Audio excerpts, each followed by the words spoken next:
ati.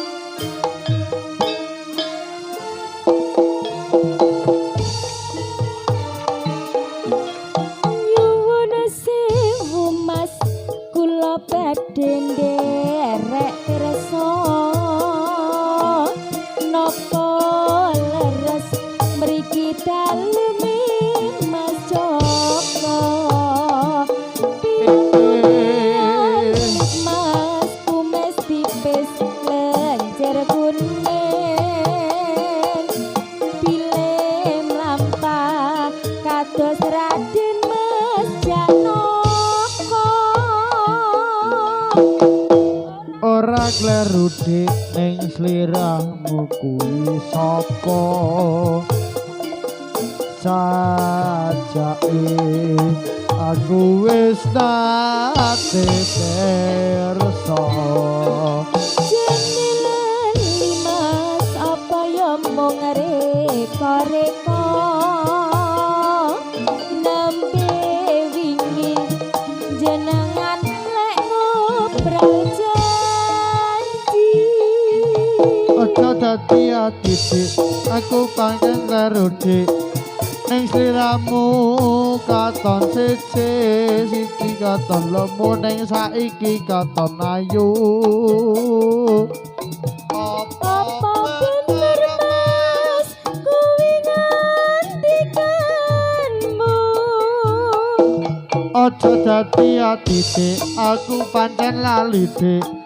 ning sliramu katon siji wingi katon lemu ning saiki katon ayu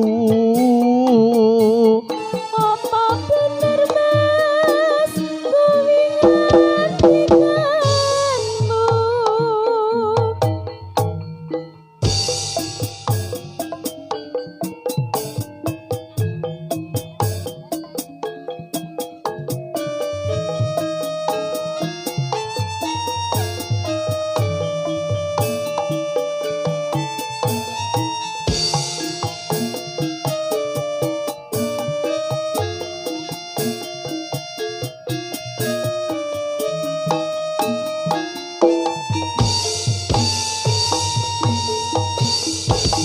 nyuwun sewu Mas kula badhe nderek pirsa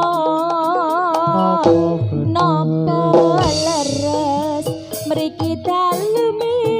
Mas Joko piyantune alit piyantune alit Mas kumis tipis lenjer kuning